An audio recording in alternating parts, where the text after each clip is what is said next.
राशि सांदीपनी के आश्रम में दो लड़के अविभाज्य मित्र बन गए। कृष्ण, यादवों के राजकुमार, और सुदामा, एक सज्जन ब्राह्मण। वे जलाऊ लकड़ी इकट्ठा करते थे और अपना भोजन साझा करते थे। एक प्रेम से बंधे थे जिसका रैंक से कोई लेना देना नहीं था। वर्षों ने उन्हें बहुत दूर कर दिया। कृष्ण स्वर्ण कक्षों में रहने वाले द्वारका के प्रसिद्ध राजा बन गए। सुदामा एक गरीब ब्राह्मण थे, इतने निराश्रित कि उनके बच्चे अक्सर भूखे रह जाते थे। फिर भी उसने कभी भी प्रभु के साथ अपनी मित्रता को भुनाने के बारे में नहीं सोचा। अपने बच्चों को पीड़ित देखकर सुदामा की समर्पित पत्नी ने धीरे से उनसे द्वारका में अपने पुराने दोस्त से मिलने का आग्रह किया।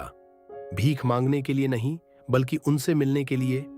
खाली हाथ आने से शर्मिंदा सुदामा को आश्चर्य होता है कि एक दरिद्र व्यक्ति एक राजा के लिए क्या कर सकता है। उसकी पत्नी एक पड़ोसी से एक छोटी मुट्ठी छपटा चावल, पोहा उधार लेती है और उसे एक फटे कपड़े में बांधती है। इस घटिया भेंट को पकड़कर, इसकी तुच्छता से शर्मिंदा होकर सुदामा चमचमाते द्वारका शहर की लंबी सड़क पर निकल पड़ता है। जब कृष्ण तक खबर पहुंचती है कि सुदामा आए हैं, तो भगवान अपने सिंहासन से कूद पड़ते हैं और अपने मित्र को गले लगाने के लिए नंगे पैर द्वार की ओर दौड़ पड़ते हैं। वह आश्चर्यचकित ब्राह्मण को अपने शाही आसन पर ले जाता है और उसके धूल भरे पैरों को अपने हाथों से धोता है। कृष्ण उस छोटे बंडल की जासूसी करते हैं जिसे सुदामा शर्म के मारे छिपाने की कोशिश करते हैं।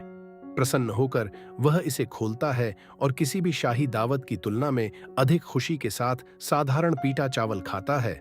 इसमें एक दोस्त के शुद्ध प्रेम का स्वाद चखता है जो अपने दिल के अलावा कुछ भी नहीं लेकर आया था।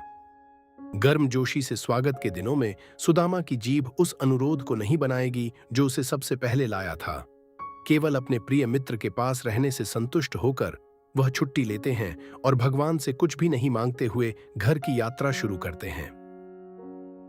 जहां कभी उसकी टूटी हुई झोपड़ी थी, वहां सुदामा को एक शानदार महल मिलता है। उसका परिवार अच्छे परिधानों में है और वह हमेशा के लिए निर्वासित हो जाना चाहते हैं। कृष्ण ने बिना मांगे ही सब कुछ दे दिया था। कहानी सिखाती है कि प्रभु हमारे अनुरोधों का नहीं, बल्कि उस प्रेम का प्रतिफल देते हैं जिसके साथ हम आते हैं।